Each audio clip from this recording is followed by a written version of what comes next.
You will see that there is an example which has been done for you. On this occasion only, the conversation relating to this will be played first.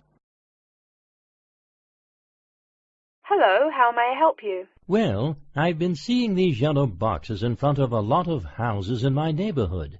Just wondered what they were for. I noticed your phone number on all of them, so I called. Could you tell me about your business? We do recycling, but we're not a business. Gaia's Guardians is a non-profit group. We encourage recycling as a way of protecting the environment. The woman says that they encourage recycling as a way of protecting the environment. So, recycling has been written in the space. Now we shall begin. You should answer the questions as you listen, because you will not hear the recording a second time. Listen carefully and answer questions 1 to 5. Hello, how may I help you? Well, I've been seeing these yellow boxes in front of a lot of houses in my neighborhood. Just wondered what they were for. I noticed your phone number on all of them, so I called. Could you tell me about your business? We do recycling, but we're not a business. Gaia's Guardians is a non-profit group. We encourage recycling as a way of protecting the environment. I don't know. I mean, it is a good idea, but I really don't read the newspaper every day or anything. And we don't come collect newspapers every day. In fact, we only do pickups every other week. Oh, well, then maybe I could help. I mean, in my neighborhood, there's too much rubbish lying around everywhere. I'd like to help out, I guess. That's great, sir. You're doing the right thing. Okay, I need to get your contact information. What's your name, please? Peter Wisrow. Peter, how do you spell your last name? W-I-S-R-O-W? No, actually, it's W-I-S-R-O-U-G-H. Oh, I'm sorry. I'm a terrible speller. You're a good speller. It's just that my family are terrible pronouncers. You're quite a card, Peter. Okay, now what's your address? Number 168 Bridge Road. That's here in London. How about if I have any questions? I'm sending you a copy of our booklet too. The booklet has our phone number and our email address, helpline@blackcat.com. That's HELPLINE @BLACKCAT.com. But I nearly forgot to ask, what's your postcode? BS97PU. PS97BU? No, that's B as in boy, S97P as in Peter, U. Before you hear the rest of the conversation, you have some time to look at questions 6 to 10.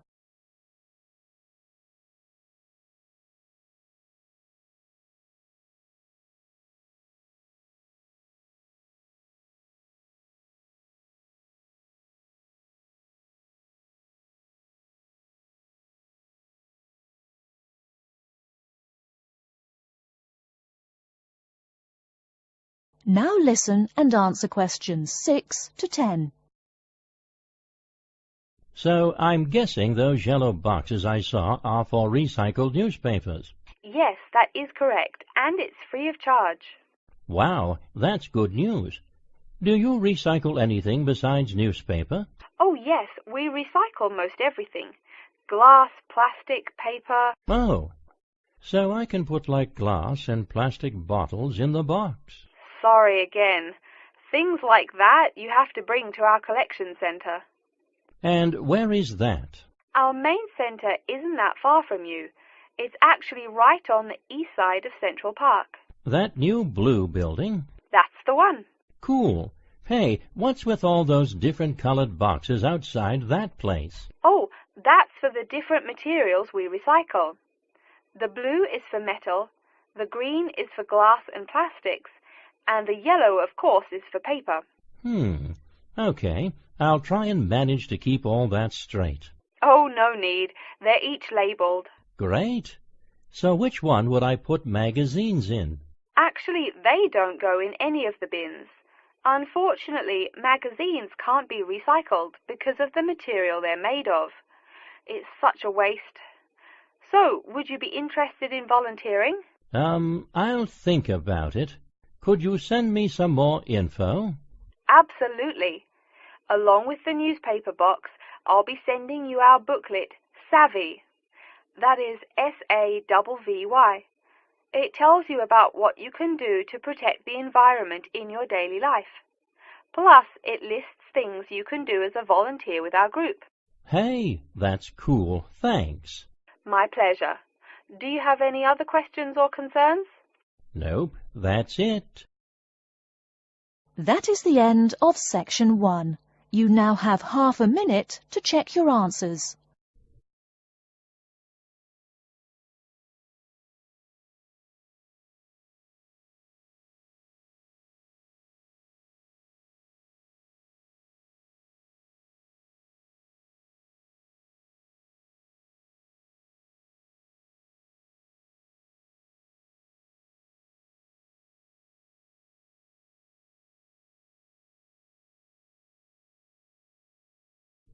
Now turn to section 2.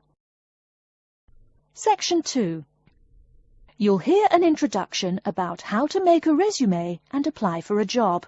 First, you have some time to look at questions 11 to 17.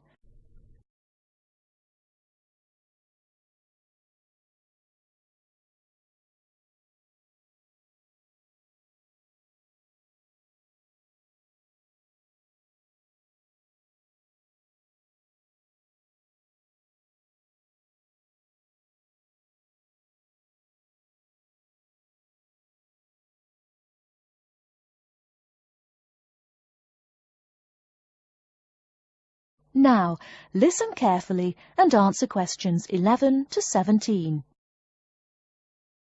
Welcome everyone to today's seminar on CV and interview skills. Remember, your CV is probably the most important document you will ever write. It opens the door to your career, and that job interview is probably the most important meeting you will ever attend. It's like stepping through that open door. So let's roll up our sleeves and get down to work, shall we? First of all, I cannot possibly tell you everything you need to know about writing a resume in the time we have. But let me tell you that there are dozens of great websites on the internet. These will give you all the suggestions you need. If you look at the paper I gave you, you will see a list of the dozen most popular sites. I can mention a couple of important points, however. One is that your CV or resume should not be too long. A page is about right. Why? HR departments do not have the time to read long documents. Too many people are sending too many CVs. After all, the economic crisis of 2008 is still very much alive. Everyone needs a job now. No matter how short you make that resume, though, you do not want to forget to tell HR how to contact your references. References are people who will give you a recommendation for a job. That's usually an ex-boss or a professor who knows you well. Do not use relatives. I don't care how much your mum loves you. Also, when you send that CV, be sure to include a typed cover letter. A cover letter is a letter where you basically are asking for a job. It's like introducing yourself. Make it brief. The real information about you is on that CV of yours, and please make sure the letter is typed. It doesn't matter if your handwriting is beautiful or not. Companies only read typed letters. Another point about CVs is you should try to have an attractive layout. Maybe use different type fonts or colors to highlight information. Some people include a photo. You can find dozens of examples on the internet. Whatever layout you decide to use, however, avoid all spelling and grammar errors. I used to be an HR manager. If I saw a mistake, that CV went into the garbage.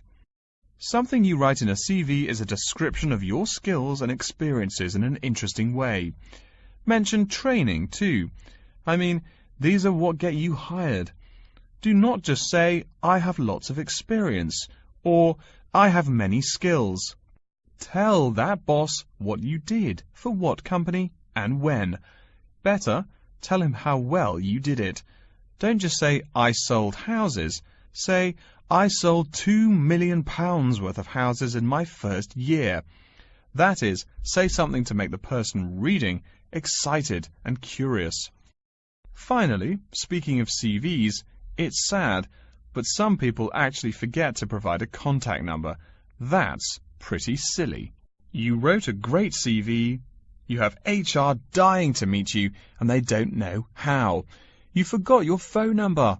Oh sure, if you apply online, they have your email address, but you just showed them you're forgetful. Why are they going to want to talk to you after that? Before you hear the rest of the talk, you have some time to look at questions 18 to 20.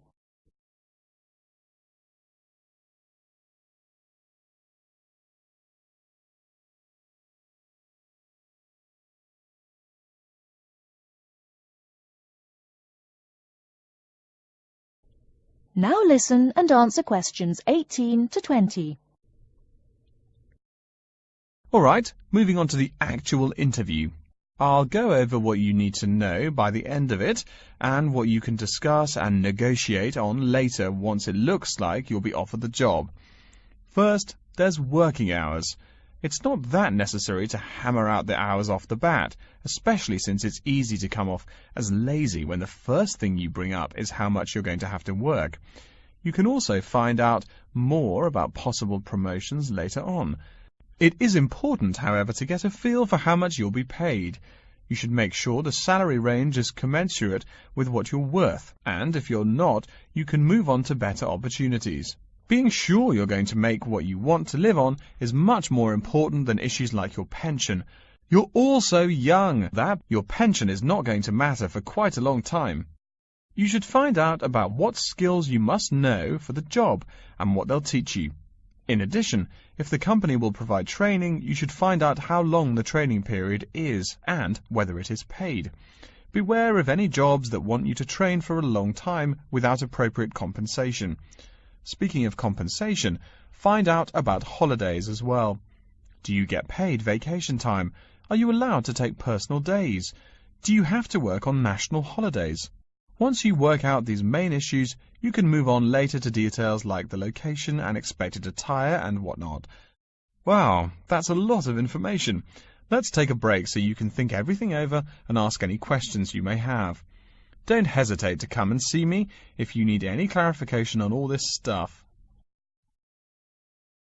That is the end of section 2. You now have half a minute to check your answers.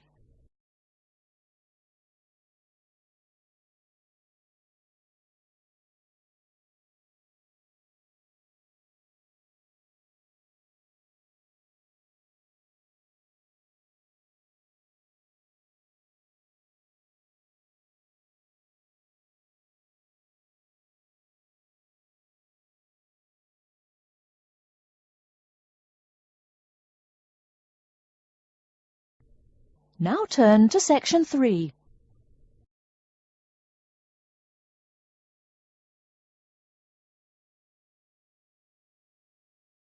Section 3.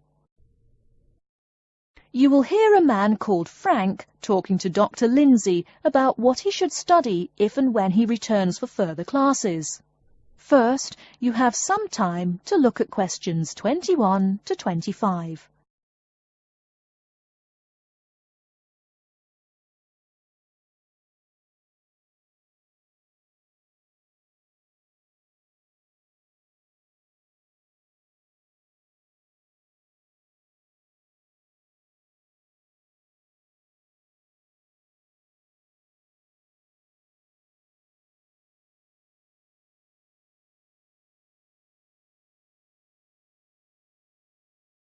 Now listen carefully and answer questions 21 to 25. Hello, are you Dr. Lindsay, the returning student's advisor? Yes, that's right. Are you Frank? Your appointment wasn't until 2, but that's okay. Please come in and have a seat. Thanks. I like to arrive early whenever I have anything to do. That's certainly a praiseworthy habit. Let me see. It looks like you've taken a long break from school, and I understand you wanted to have a chat about what you should study if and when you return for further classes. It's such a big challenge. I don't know if I'm crazy for doing this or not. Believe it or not, I know exactly what you mean. Before I began working here at the university, I taught primary school for nearly 10 years. It takes a lot of courage to go back to school. I feel more shy and scared than the primary students I teach. In the schools I taught, I found today's youngsters are very sure of themselves. In terms of intelligence, I have a lot to teach them, and the maturity level of much of my class leaves something to be desired. But in terms of confidence, wow, a lot more confident than I am now, that's for sure. Stop fretting. A brave man is a coward who refuses to run. Let's talk about your strong points. You seem an intelligent man. What is it you would like to study? You see, I've been teaching children for a few years, but I think I'm happier teaching adults. I think teaching students in middle school is much more satisfying because they end up being much more grateful for your work. If I may ask, what got you interested in teaching adults? A lot of things, I guess. I met my future wife back in my first year of college. She always complains that I was more interesting then. She says that now I talk like I'm 7 years old. That's probably from being with children all day. Again, I know just what you mean. My husband used to say the same thing about me when I taught kindergarten. Anything else? Well, yes. Fairly often now I run into former students and we talk. Some of them are getting close to being grown up. I guess I think more and more about how people develop over time. So I'm interested in the results of education, you know, the final stages. I see. Well, coming back to the university can be both difficult and very rewarding. There are some problems unique to returning students, you know, older students like yourself.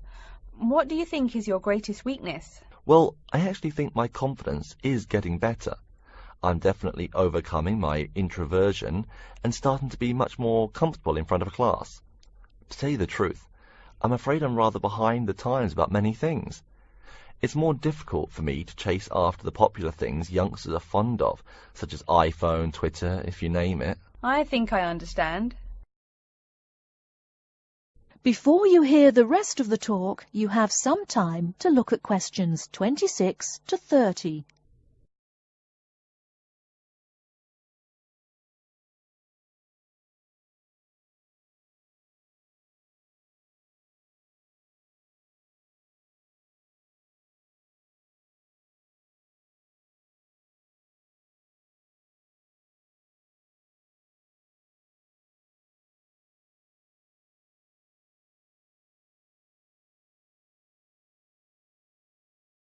Now listen and answer questions 26 to 30.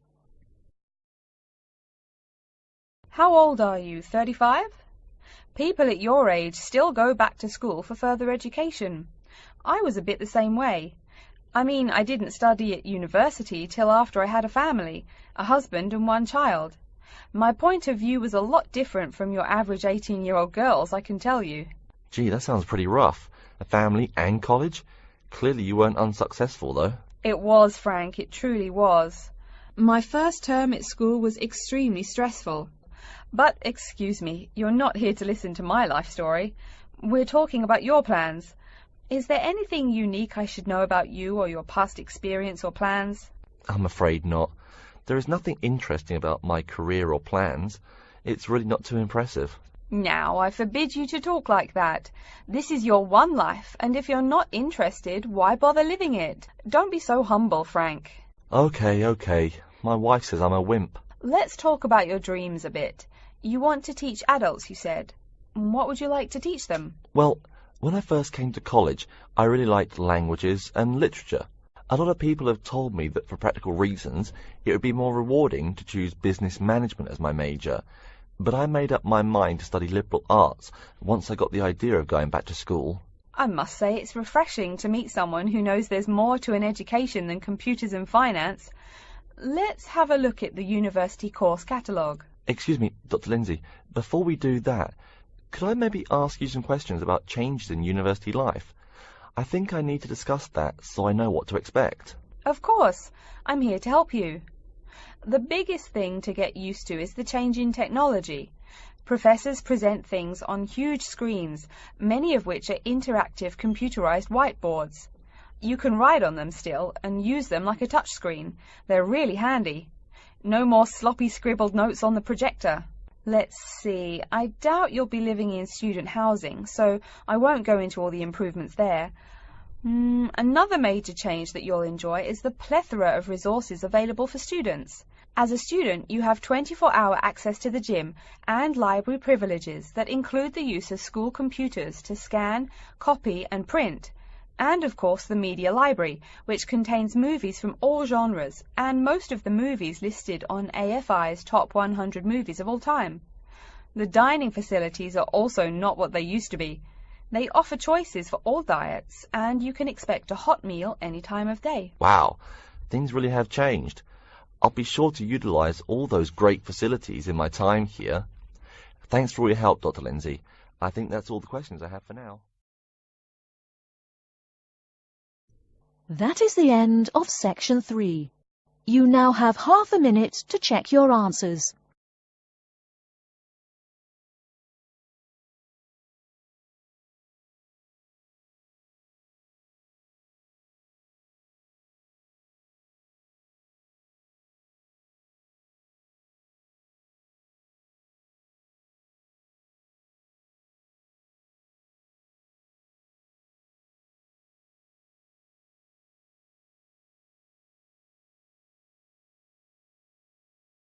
Now turn to section 4. Section 4. You will hear an introduction about the curriculum and facilities of Wassamata University. First, you have some time to look at questions 31 to 40.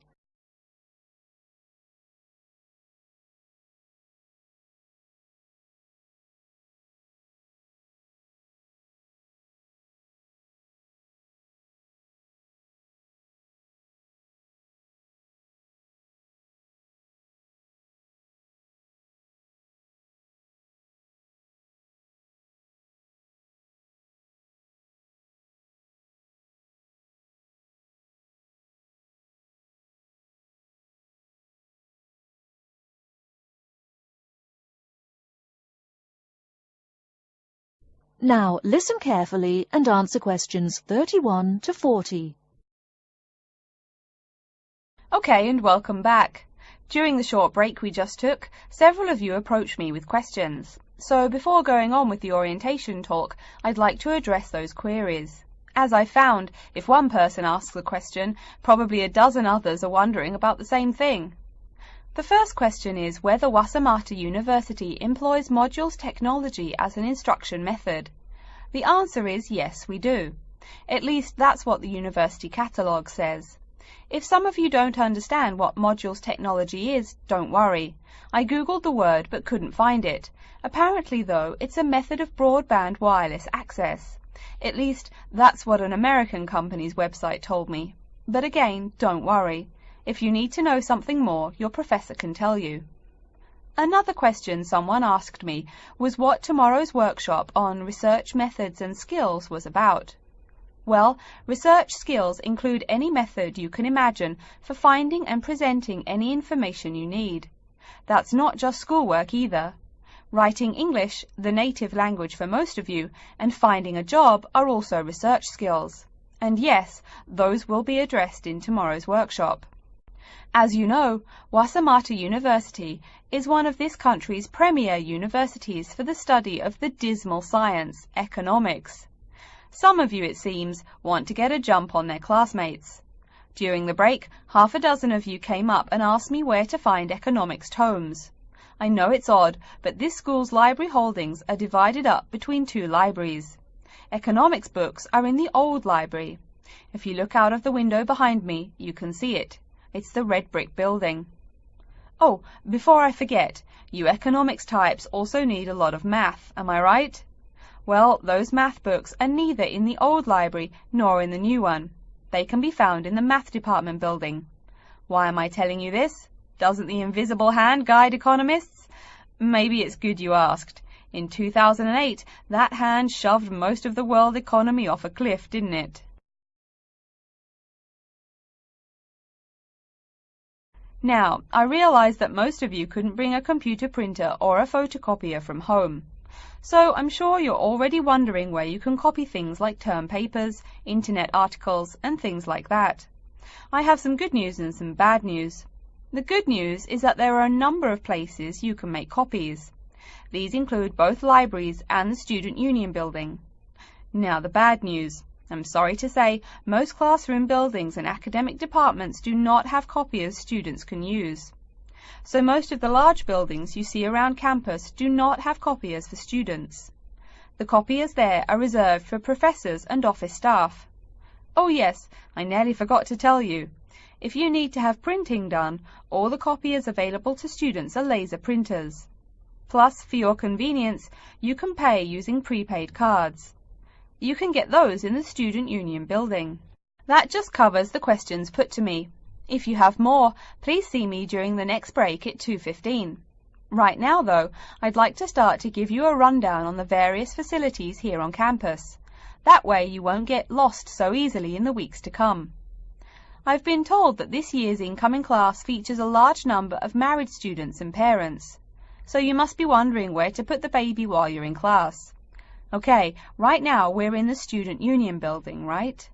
Remember the big doors in front where you all came in? If you go out of the building, you can see the nursery is just on the other side of this building. It's only about 20 meters away. Convenient, eh? Next, we're all from different places around the country. Some of you are from other countries. That means we're pretty likely to get sick during the first months of school as we expose each other to many new viruses. So where's the doctor? Of course, you need to find the Medical Services Centre, which is on the right as you leave the building. Remember, that's the second building on the right. And if you look out of that window, you can see a lot of antenna and satellite dishes on the roof. So that's what we call the Media Centre. Yeah, I know, I think it's confusing too. The Media Centre is next to the Medical Centre. The chairwoman of the journalism school on the first floor doesn't like it when people who wander in there mistake her for a nurse. Chances are you'll have at least one math class while you're here. That red building there, just outside to the left, is the math department building. I know, it looks about as old as the subject of math, but I assure you that the inside is equipped with state-of-the-art classroom equipment, including interactive chalkboards and surround sound in every room. Oh, can you see the back building there? Yes, behind the Media Centre. Quite new, isn't it? That's the new library, just decorated. They're back to back, you might say. If you look just to the left of it at the lower, older-looking building, you'll find the old library. It's nice and quiet, perfect for those marathon study sessions during exam week. Since the weather is so nice, why don't we stop looking at our maps, but go for a walk around the campus? That is the end of Section 4. You now have half a minute to check your answers.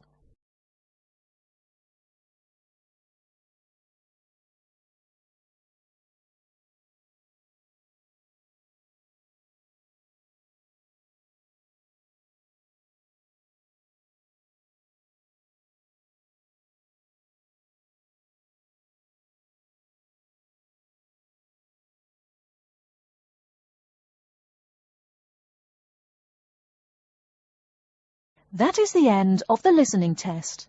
In the Ielts test, you will now have 10 minutes to transfer your answers to an answer sheet.